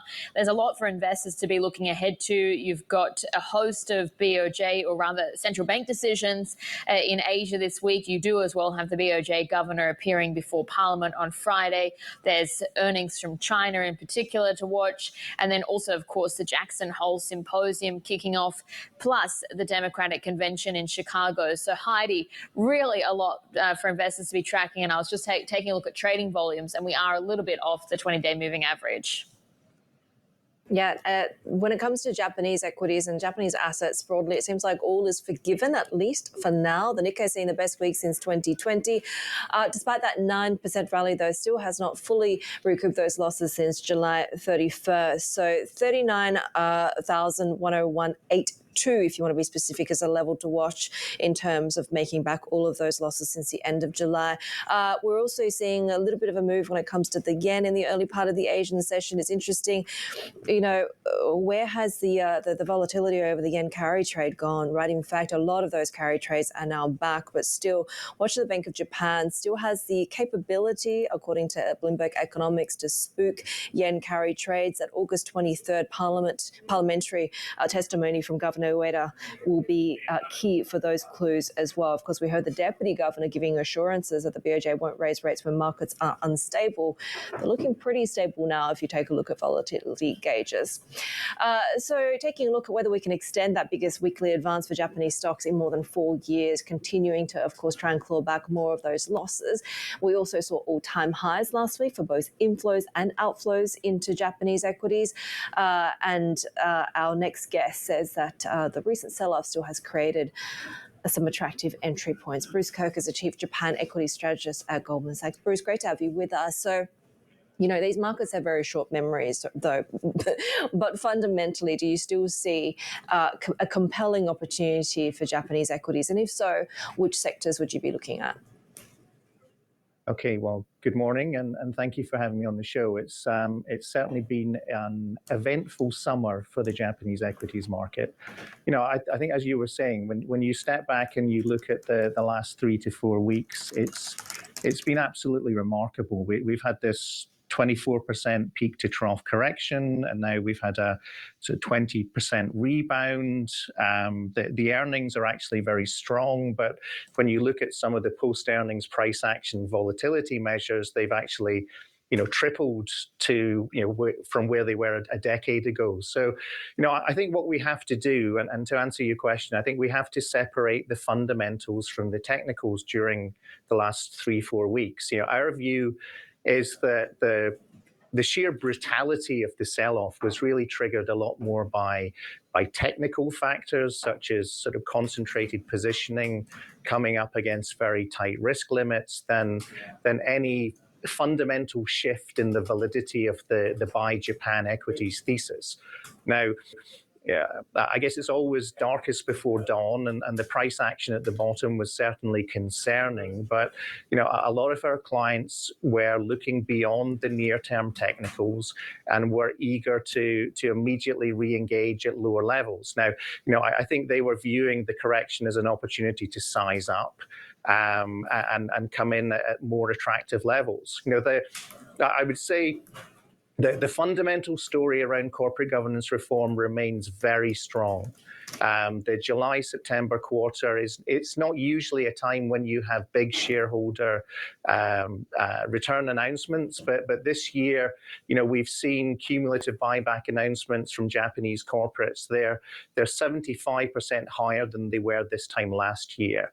And if you look at, say, the most recent TSE data from the week of the 5th to the 9th of August, which was the absolute peak of the volatility, you had Japanese corporates coming in and buying close to about 500 billion yen of stocks in the market. So there's a lot of dry powder out there, and it gives you a sense of the underlying support for the market.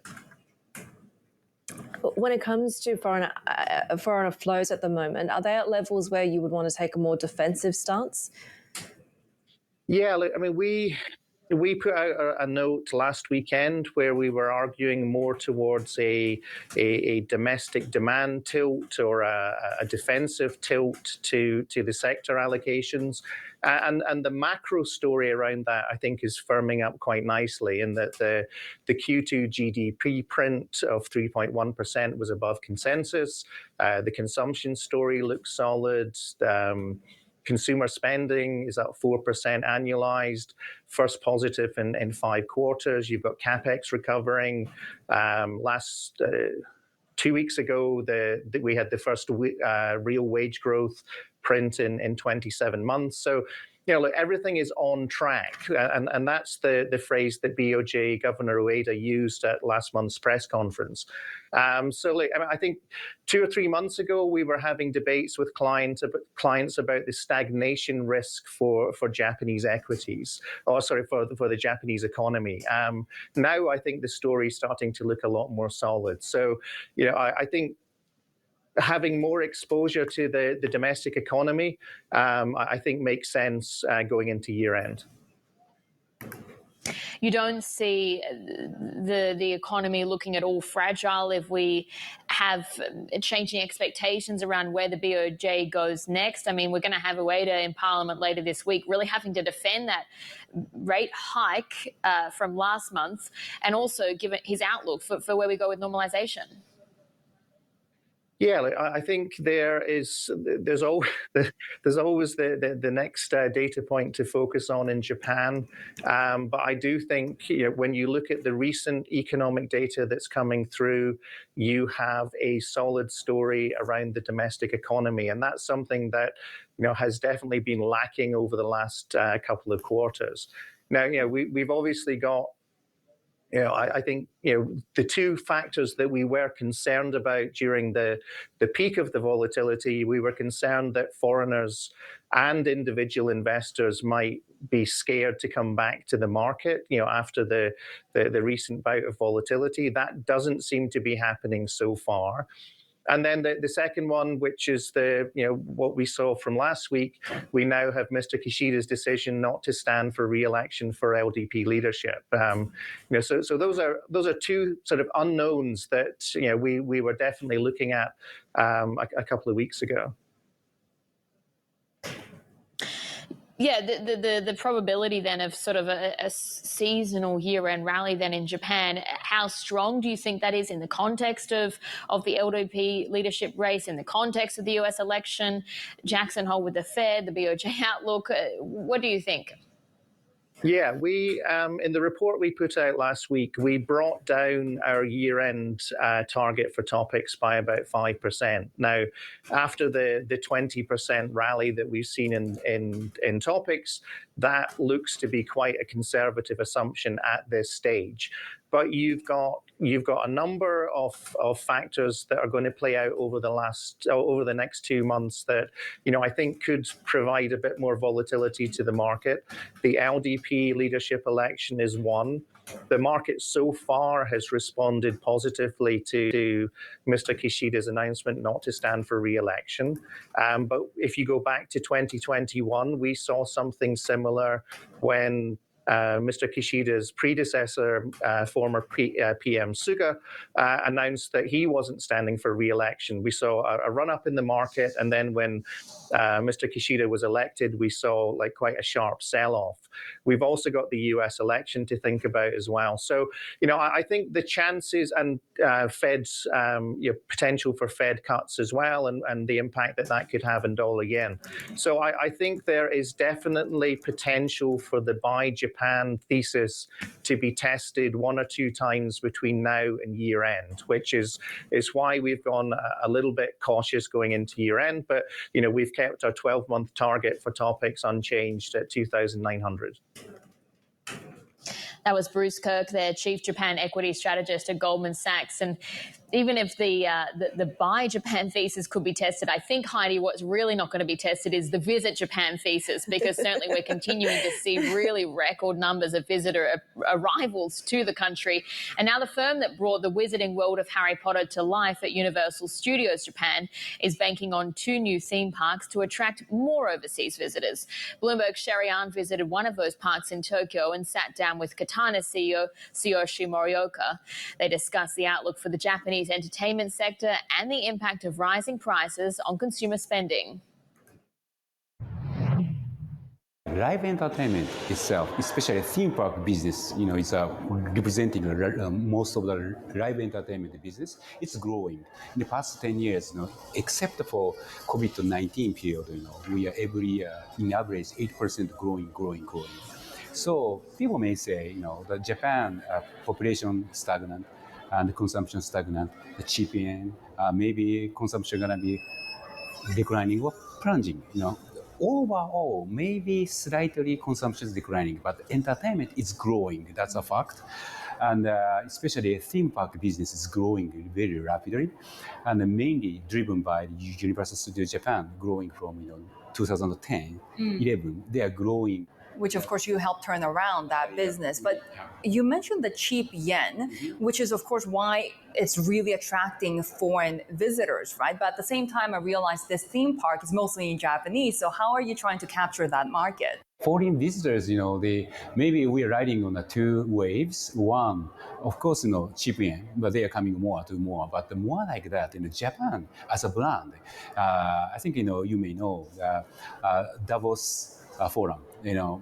Japan is always rated, the number one or one of the top of most attractive, tourism value we have as a tourism asset. We are very much strong.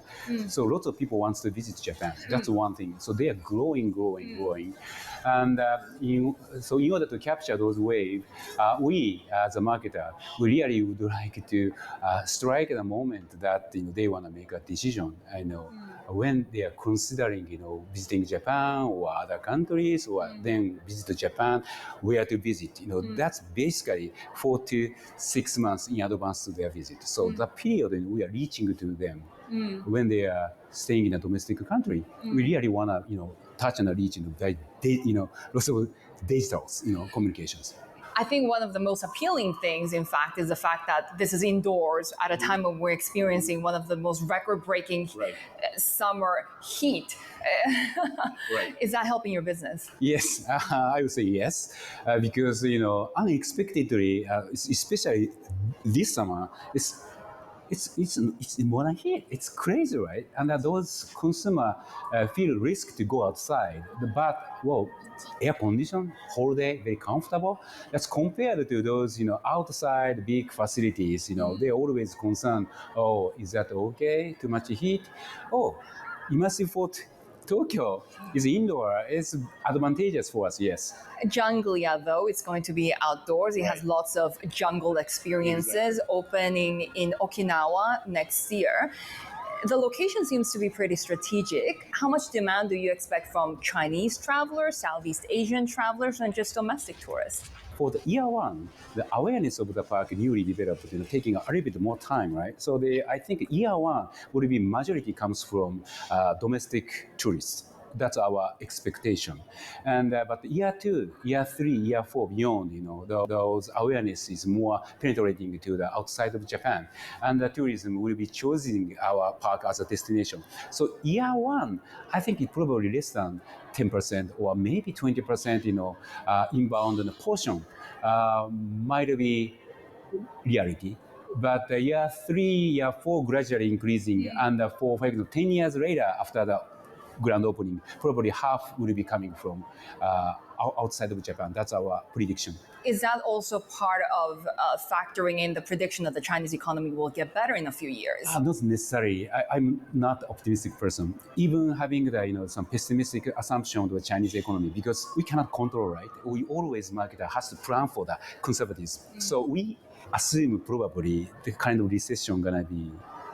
But still, there are lots of people from Thailand and especially Taiwan and Singapore, Vietnam, lots of Korea, lots of countries watching Japan as a destination, and Okinawa too. Katana CEO Shimarioka there with our Asia Trade co-anchor Sharian in Tokyo, talking all things Japanese theme parks. More ahead on the Asia Trade. This is Bloomberg.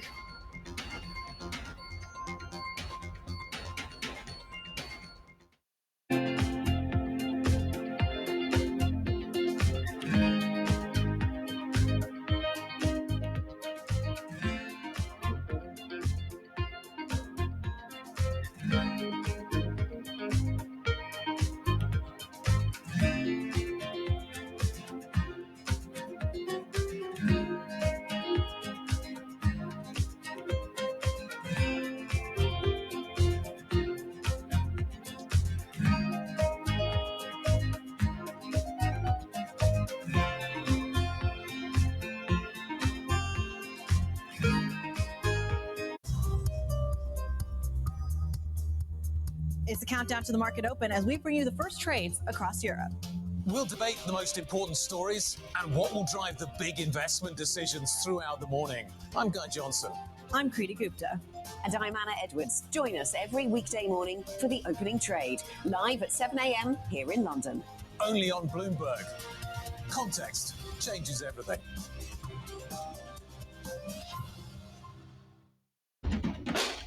There is this real momentum from Wall Street. We are basically deep in the European earnings season. Take a look at how we're faring when it comes to Asian markets.